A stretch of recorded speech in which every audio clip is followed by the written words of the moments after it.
I don't know if anyone's going to see this. It's Saturday, and I just have some free time. Like, I'm completely alone for 5 minutes. My little one's napping, and my big one is watching a movie, and my husband is at a draft. So I actually have 5 seconds to myself.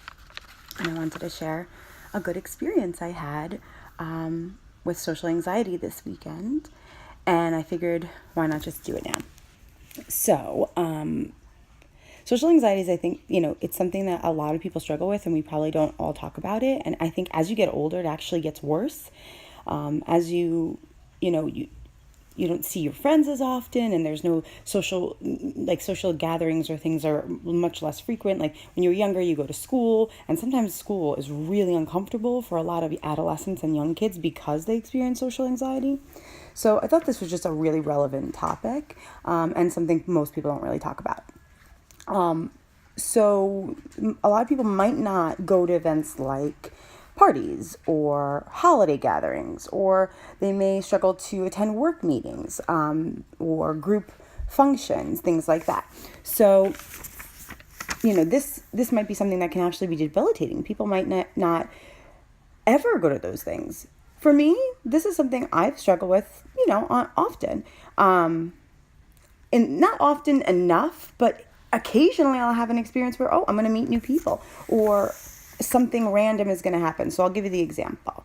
This weekend, I was invited to a party by someone I really wanted to go, and I just met her through one of my fitness groups, and she invited me to her paint party. It looked like it was going to be a lot of fun. You got to paint this board all by yourself, and I was excited. So I wanted to go and meet some new people, but it was also a little scary and intimidating. And I realized the one thing that was stopping me was all these thoughts that I had in my head about what could possibly go wrong.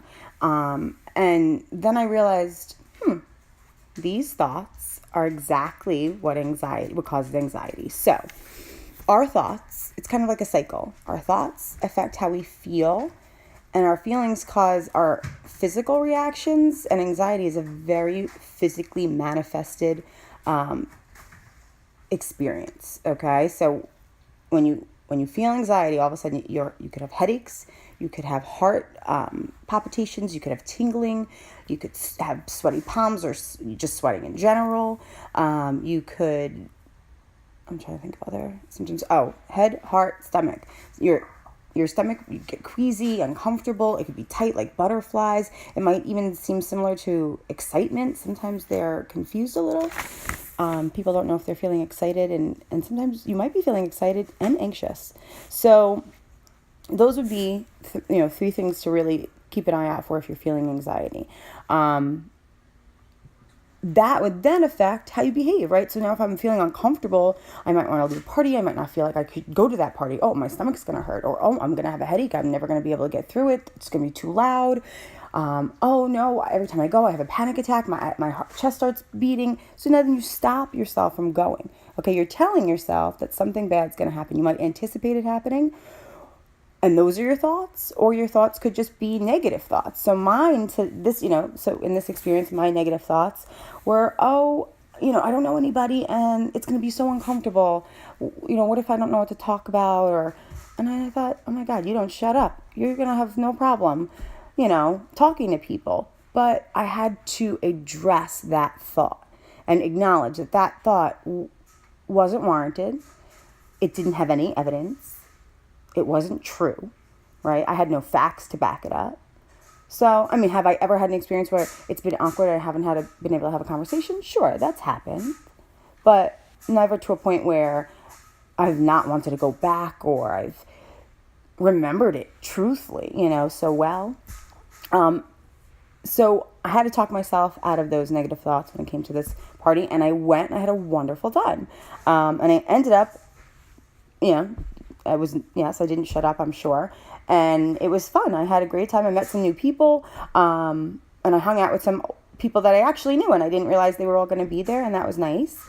And then the second event that I had was a party in which I know all the people, but it was going to be, my husband wasn't there. My husband's going to be at this draft, and I'm going to take my 2 kids alone to this party, this first birthday, which was so much fun, and they had so much fun. But what were my thoughts? this is going to be a lot of work and I don't know how I'm going to do it alone. And honestly, one of the biggest thoughts I had was, oh God, what if my kids act up or misbehave and I can't grab both of them and I don't know how to handle it. Is everyone going to judge me? And look, I'm a mom. It happens that people, if you're going to say that you don't ever think that someone's going to judge you or judge your mom skills, then I don't believe you. Because we all worry about that as a mom. I think really good moms, I think they do worry about that a lot.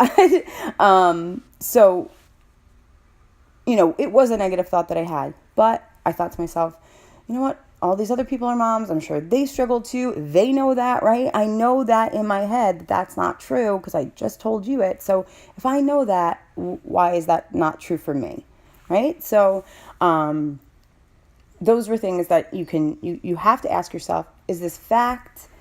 Is there any evidence that this is true?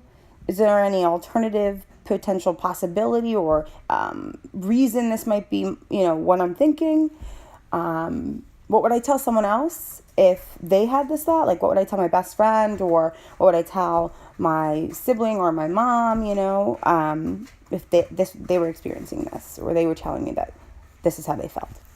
So just if you're ever feeling anxious about going somewhere or doing something, check in with yourself.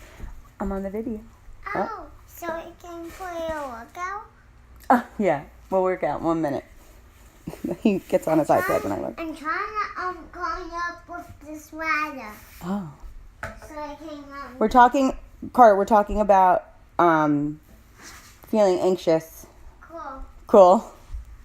Right, you're not anxious. Sometimes he gets anxious too. He's even little, but he gets anxious about going to school, right? Sometimes we get anxious about going to school.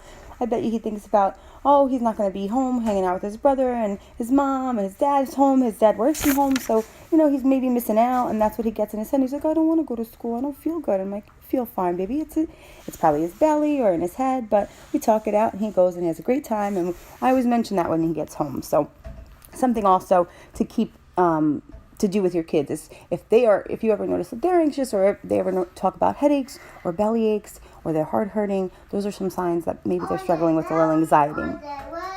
Oh, their leg. Yeah, their leg could be something else, right?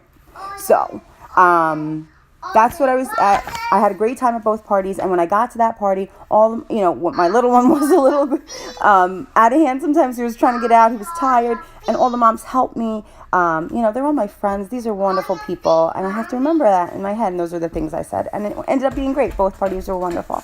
So just a little encouragement that if you are worried about going somewhere or doing something this weekend, or, in your life, just maybe talk yourself out of it. Ask yourself, what are your thoughts? And ask yourself if those thoughts are real, and if there's any evidence behind them.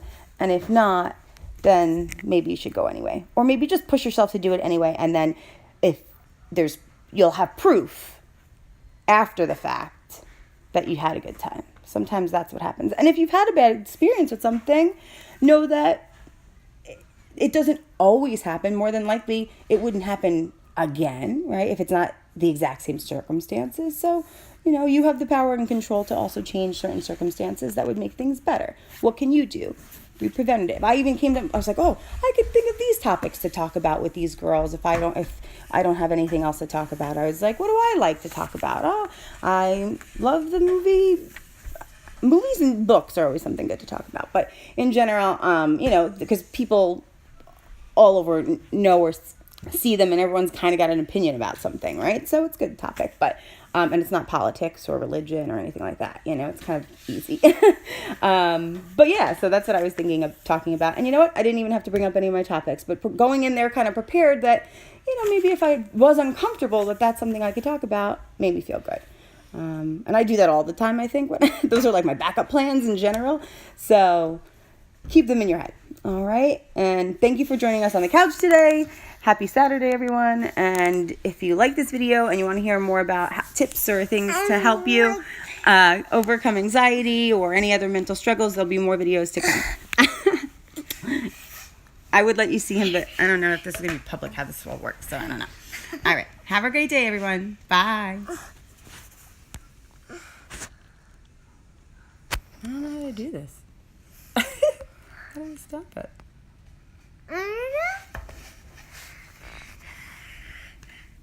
I want to sing. I know, hold on. Okay, shall I chat messages? Dinner. Okay.